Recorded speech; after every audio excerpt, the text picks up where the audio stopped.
So now comes a very successful model. हालांकि कुछ इसमें कमियां थी जो बाद में नील्स बोर ने दूर करी, पर ये काफ़ी सक्सेसफुल मॉडल था। काफ़ी चीज़ें इससे भी ली गई और आगे बढ़ते चले गए। तो यहाँ आगे Rutherford's model. Rutherford, Geiger and Marsden, ये तीन लोगों ने सन 1911 में ये मॉडल आगे रखा। These three conducted series of experiments, okay, which was known as the, very famously known as the, इसको मैं लिख देता हूँ, Rutherford's alpha scattering experiment. Rutherford's alpha scattering experiment.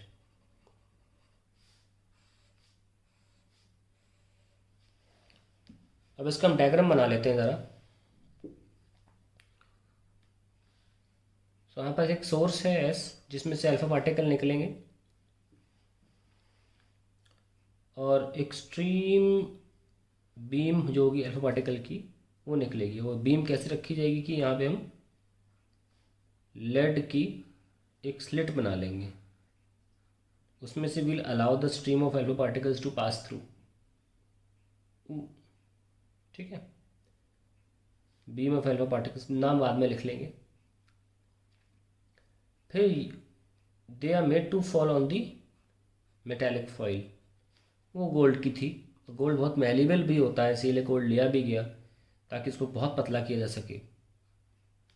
इसके बीच में we had a gold foil.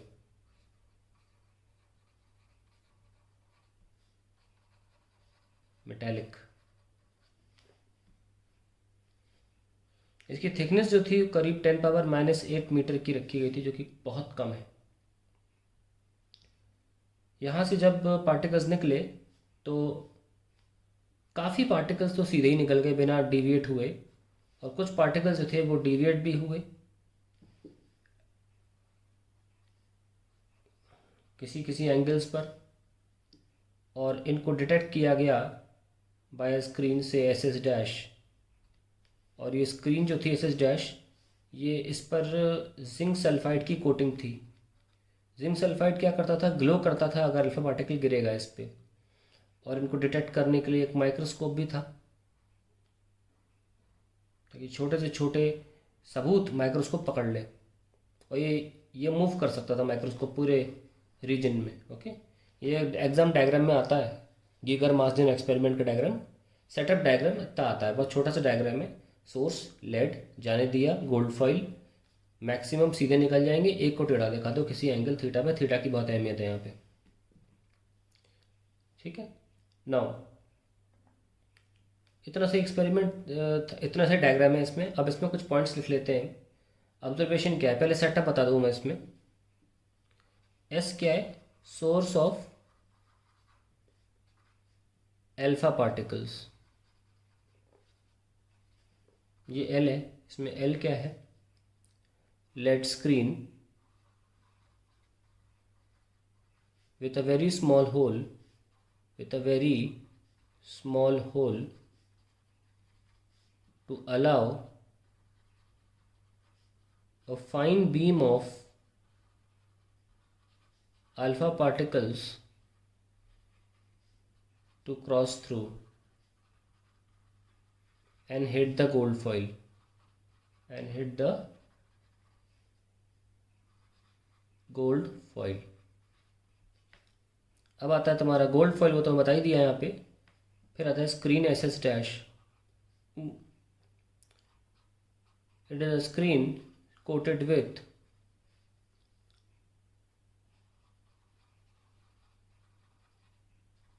Zinc sulphide. और finally we have a mirror, a movable microscope. Let me call it M. M is a movable microscope. तो ये तो apparatus हो गया। आपको ये सब चीज़ें नहीं बतानी चलेगा, लेकिन आपको ऑब्जर्वेशन पता होनी चाहिए। तो ऑब्जर्वेशन क्या है, लेट अस सी।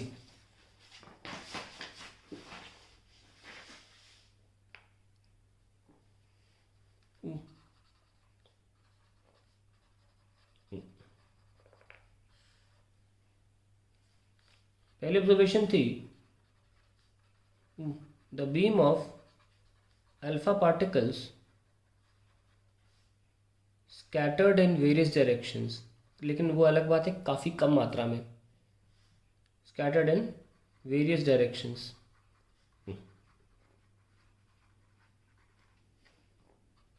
दूसरा, 99.9% alpha particles passed through unscattered.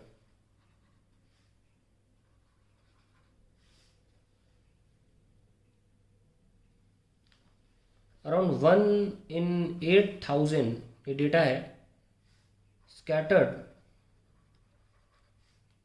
through small angles,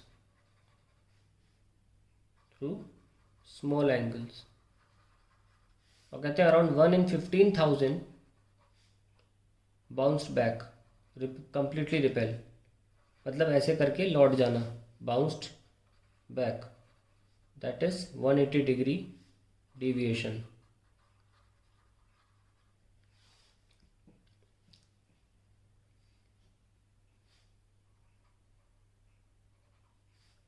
third था कि number of alpha particles per unit area scattered was given by the formula n of theta, यानी कि number of particles per unit area scattered proportional to 1 upon sine की power 4 theta by 2। और आप उस diagram में देख सकते हैं थीटा कहाँ मार्क किया गया है, ये है वो स्कैटरिंग एंगल थीटा, ठीक है, इसी की बात की जा रही है। एक बहुत इंपॉर्टेंट पॉइंट था कि around 0.1% of all the alpha particles, only 0.1% of all the alpha particles scattered at an angle more than 1 degree। बहुत कम था ये, ठीक है। तो अब इसका डायग्राम में बना कर दिखाते हैं आप लोग कि न्यूक्लियस पे जब आया होगा या एटम के पास आया होगा तो कैसे हुआ होगा। ये जो खैर न्यूक्लियस है और ये एटम है, तो समझ लीजिए एक ही लौटा, काफ़ी जो थे वो सीधे निकल गए क्योंकि एटम ऑलमोस्ट एम्प्टी था, जो कि वन ऑफ द कंक्लूजन आएगा हमारे पास रदरफोर्ड का कि क्योंकि एटम पूरा खाली रहता है। और कुछ जो थे, चलो इसको वहाँ लेकर कोई टेंशन नहीं, कुछ थे वो डिवेट हो गए किसी एंगल पे, कुछ ऐसे भी डिवेट हो 90 डिग्री पे भी, वो अलग अलग डेटा है, हम लोग इतनी इंपॉर्टेंस नहीं दे रहे हैं इसको। नहीं तो 90 डिग्री पे कितने हुए, 180 पे कितने हुए, 90 और 180 के बीच में जो एंगल है उसमें कितने हुए, इस तरीके से भी डिवेट होते हैं कुछ, है ना, इस तरीके से भी डिवेट हुए। तो हर प्रकार के डिविएशन है, वो बात इंपॉर्टेंट अब नहीं है हमारे लिए, छोटे में पढ़ा जाता है, केमिस्ट्री में पढ़ा जाता है। तो कुछ हमारे पास जो ऑब्जर्वेशन तो आ गई, पर जो फाइनल निष्कर्ष निकल के आए उन्होंने जो निकाल के दिया, ऑब्जर्वेशन क्या होता है, जो हमने देखा एक्सपेरिमेंट में उसके बेसिस पर हमने क्या समझा। So now let's write some observations from the Rutherford alpha scattering experiment. ध्यान रखें बोर्ड एग्जाम में रदरफोर्ड के नाम से नहीं आता है, गीगर मार्सडेन के नाम से आता है, ठीक है, तो कंफ्यूज नहीं होना, Geiger Marsden Rutherford scattering experiment are same. पहली ऑब्जर्वेशन तो ये थी कि the whole positive charge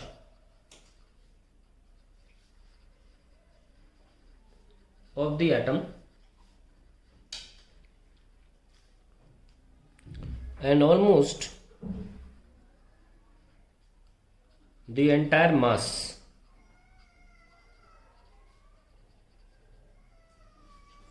is concentrated at the center of atom in a very small region.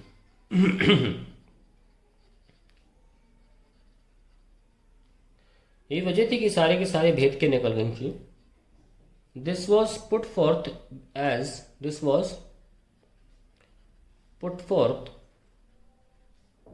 as almost 99% of alpha particles passed through the atom undeviated. और इससे क्या हुआ कि प्लम पुडिंग मॉडल जो था इसके पहले, थॉमसन प्लम पुडिंग मॉडल, वो खारिज हो गया. क्योंकि अगर पूरी जगह भरा हुआ होता तो अल्फा भेद नहीं पाता, या कुछ भेद पाते तो बहुत सारे अल्फा भेद नहीं पाते. दूसरा,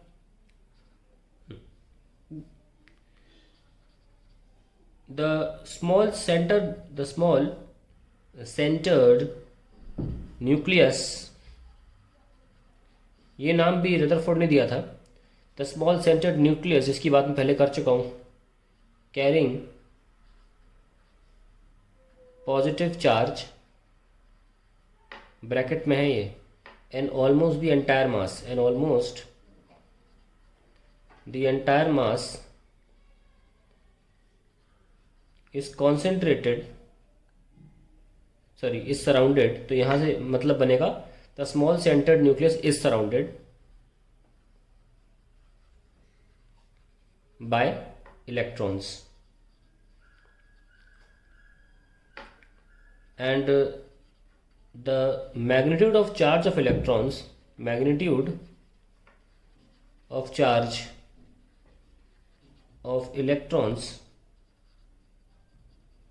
is equal to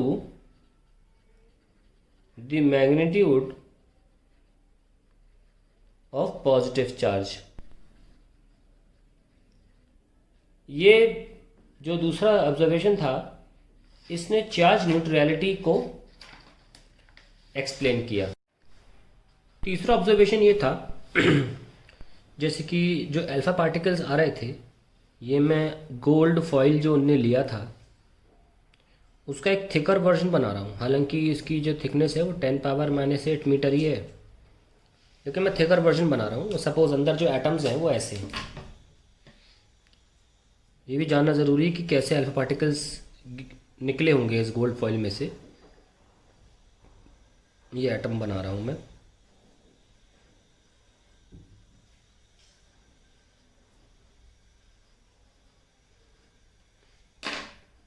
तो अल्फा पार्टिकल्स जो थे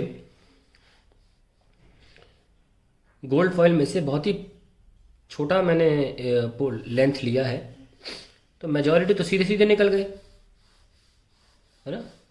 कुछ जो आसपास थे न्यूक्लियस के वो डिवेट हो गए ऐसे, पर कुछ एग्जैक्टली जो न्यूक्लियस की तरफ थे वो लौट गए. ये शॉकिंग था. This thing was shocking for Rutherford because alpha particle जो थे वो काफ़ी भारी होते हैं, है ना. कहते हैं करीब करीब 7400 times alpha particle is 7400 times heavier than an electron.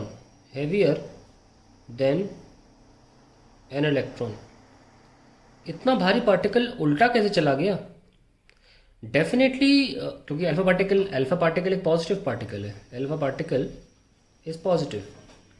ये तभी पॉसिबल था जब एक अपने से बहुत बड़े पॉजिटिव चार्ज की तरफ ये निकल गया हो. और इसको ही उन्होंने माना कि ये जो डॉट बना रहा हूँ ना मैं, यहाँ बना रहा हूँ डॉट, ये न्यूक्लियस है. उसको नाम भी इन्होंने दिया था न्यूक्लियस. तो ये अल्फा पार्टिकल क्या हुआ होगा, ये ऐसे गया और क्योंकि न्यूक्लियस की तरफ था लौट आया. इसके पास जो भी काइनेटिक एनर्जी थी वो पहुँचते पहुँचते बिल्कुल ज़ीरो हो गई. और ये न्यूक्लियस का सेंटर है, और इस पर्टिकुलर दूरी पर आकर ये पार्टिकल रुक गया। यहाँ पर क्या एनर्जी रही होगी इसके पास? आप चाहें तो बना सकते हैं कि ये अल्फा है और ये न्यूक्लियस का सेंटर है और इनके बीच में दूरी r नॉट है, और दोनों रुके हुए हैं। तो रुके हुए में कौन सी एनर्जी होती है? पोटेंशियल एनर्जी, चार्ज वाली, जो आपने इलेक्ट्रोस्टैटिक्स में पढ़ी है, K2E। इसका 79E लिख लो या ZE लिख लो अपॉन r नॉट, जो कि पोटेंशियल एनर्जी का फॉर्मूला होता है। यहाँ से इनको रेडियस ऑफ न्यूक्लियस मिल गया 2kZe² divide by 1/2 half mu²। ठीक है। अब जो इन्होंने सोर्स लिया था अल्फा पार्टिकल एमिट करने का, वो सोर्स अल्फा पार्टिकल इस काइनेटिक एनर्जी पे एमिट कर पा रहा था 5.5 मेगा इलेक्ट्रॉन वोल्ट पे। तो जब इन्होंने 5.5 mega electron volt 2kZe² by 5.5 mega electron volt, और भी वैल्यूज रख देता हूँ मैं, 2 × 9 × 10⁻⁹ के की वैल्यू, Z की वैल्यू 79, इलेक्ट्रॉनिक चार्ज की वैल्यू 1.6 10⁻⁻19 का स्क्वायर डिवाइडेड बाय 5.5 मेगा का मतलब 10⁻6 और इलेक्ट्रॉन वोल्ट का मतलब 1.6 10⁻⁻19। जब इसे सॉल्व किया तो करीब करीब 4 10⁻⁻14 मीटर आंसर आया। This was known as the distance of closest approach, distance of closest approach, और यही था रेडियस ऑफ न्यूक्लियस। तो उनका प्रपोज जो रेडियस था, वो रेडियस ऑफ न्यूक्लियस वो करीब करीब 10⁻⁻14 के ऑर्डर का था। तो ये भी एक ऑब्जर्वेशन थी, और जो आजकल की कैलकुलेशंस हैं उसमें भी ऑलमोस्ट यही रेडियस ऑफ न्यूक्लियस रहता है। तो ये काफ़ी अच्छा ऑब्जर्वेशन था उनका, जो आज भी almost it's standing true. Now comes the fourth one. चौथा जो उन्होंने, सॉरी मैं ऑब्जर्वेशन बोल दिया, it was a conclusion. Now the another conclusion comes, conclusion number D. This was about stability of the atom. Stability of atom. देखिए, इनके पहले जाना जाता था कि ये आपका न्यूक्लियस है जो पॉजिटिवली चार्ज पार्ट रीजन है, और ये आपका इलेक्ट्रॉन है। इनके बीच में एक अच्छा खासा फोर्स है, इसे अंदर घुस जाना चाहिए और एटम को स्टेबल नहीं रहना चाहिए। पर ये इलेक्ट्रॉन न्यूक्लियस के अंदर क्यों नहीं गिरता? तो इन्होंने बोला because electron is in circular motion, motion जिसे कहते हैं orbital motion, around the nucleus, around the nucleus, and the centripetal force, and the centripetal force is responsible for this circular motion, circular motion। तो centripetal force क्या करता है? देखिए, इन्होंने पहली बात तो इस बारे में कोई जानकारी नहीं दी कि पहले से मोशन कैसे कर रहा था। सेंट्रीपिटल फोर्स तभी लग पाएगा जब आप ऑलरेडी गोल गोल घूम रहे हैं, तभी तो सेंट्रीपिटल फोर्स लगेगा। जब इलेक्ट्रॉन अगर रुका हुआ है तो फिर वो अंदर आ जाना चाहिए। तो इस बारे में ज़्यादा रोशनी नहीं डाली इनने पहले से ही बोल दिया कि इलेक्ट्रॉन सर्कुलर मोशन कर रहा है। उसका कारण क्या सर्कुलर मोशन का, इस बारे में इन्होंने कुछ नहीं बताया, क्योंकि वो बताया ही नहीं जा सकता था। इलेक्ट्रॉन मोशन जो है, इलेक्ट्रॉन का मोशन एक एटम के अंदर है, पूरा का पूरा वेव नेचर के बेसिस पर ही आधारित किया जा सकता है। क्वांटम मैकेनिक्स के आधारित पर ही उसको एक्सप्लेन किया जा सकता था, और तब तक तो क्वांटम मैकेनिक्स का जन्म ही नहीं हुआ था, जिसमें इलेक्ट्रॉन का वाइब नेचर भी होता है, और इलेक्ट्रॉन का एक पर्टिकुलर जगह नहीं बताया जा सकता, वो एक रीजन में अवेलेबल होता है, पर्टिकुलर रीजन में एज अ वेव अवेलेबल होता है। और वेव कभी स्टैटिक नहीं होती, चलती रहती है। इस तरीके से इलेक्ट्रॉन बीइंग अ वेव या एक्टिंग लाइक अ वेव हमेशा कहीं ना कहीं मौजूद ही था और मोशन में ही था। एनीवेज, उन्होंने स्टार्टिंग नहीं बताई, because electron is circular motion. कैसे, ये नहीं पता उन्हें। खैर, अगर है भी तो फिर सर्कुलर मोशन में क्यों नहीं गिर रहा, इसका रीजन सुन लीजिए। इसका बेसिक फिजिक्स रीजन ये है कि अगर आपका गोल गोल कोई बॉडी मूव कर रही है और न्यूक्लियस मान लीजिए फोर्स लगा रहा है, तो हमेशा वो क्या करेगा, वेलोसिटी के परपेंडिकुलर लगाएगा। तो स्पीड तो बदल नहीं सकता, इसलिए इलेक्ट्रॉन की स्पीड स्टैटिक रहेगी। ये भी बताया उनने because centripetal force is perpendicular to velocity of orbital motion of electron,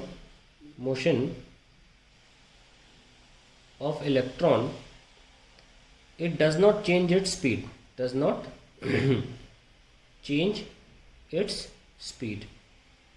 ये तो हमने मैग्नेटिज्म में भी सीखा था कि अगर फोर्स चार्ज के मोशन परपेंडिकुलर होगा तो वो स्पीड चेंज नहीं करेगा उसकी, वो केवल और केवल उसकी डायरेक्शन चेंज करेगा। And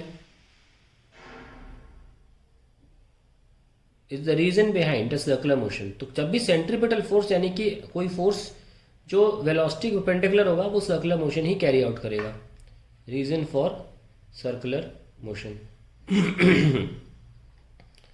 that is why electron का रेडियस नहीं बढ़ता ना घटता in any case, because the force acting on the electron या on its velocity is at 90 degree.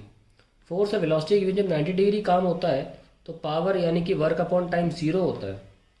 जब फोर्स और वेलोसिटी के बीच 90 डिग्री एंगल होगा तो एफ डॉट भी जीरो हो जाएगा, वर्क डन जीरो हो जाएगा, और वर्क डन जीरो हो जाएगा तो काइनेटिक एनर्जी में कोई चेंज नहीं आएगा, जिसकी वजह से इलेक्ट्रॉन की एनर्जी में कोई चेंज नहीं आता या इलेक्ट्रॉन की वेलोसिटी में कोई चेंज नहीं आता, और इलेक्ट्रॉन अपने ऑर्बिट में घूमता ही रहता है, अपने ऑर्बिट से बाहर नहीं आता जब तक कि बाहर से कोई एनर्जी न डाली जाए। तो उन्होंने स्टेबिलिटी को इस तरीके से समझाया। आगे बढ़ते, ध्यान रहे उन्होंने ये बताया नहीं कि सर्कुलर मोशन पहले से कैसे कर रहा है। एक स्टैटिक चार्ज अगर होता तो फोर्स लगने की वजह से गोल गोल नहीं घूमने लगता है, वो सीधे आना चाहिए, ठीक है ना। तो ये पहले से मोशन कैसे करता है इसकी जानकारी इनके पास नहीं थी।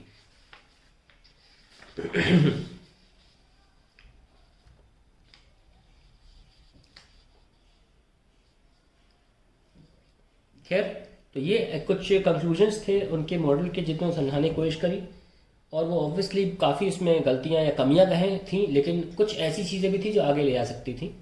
तो हमारा रदरफोर्ड स्कैटरिंग एक्सपेरिमेंट यहाँ पे ख़त्म होता है, लेकिन एक बात अच्छी थी कि उन्होंने थॉमसन मॉडल की काफ़ी कमियों को दूर किया, और बोर ने इन्हीं रदरफोर्ड मॉडल को आगे बढ़ाया, और काफ़ी चीज़ें रदरफोर्ड की आज भी अवेलेबल हैं, आज भी मानी जाती हैं। तो ऐसा नहीं था कि एक was a failure, it was a good success.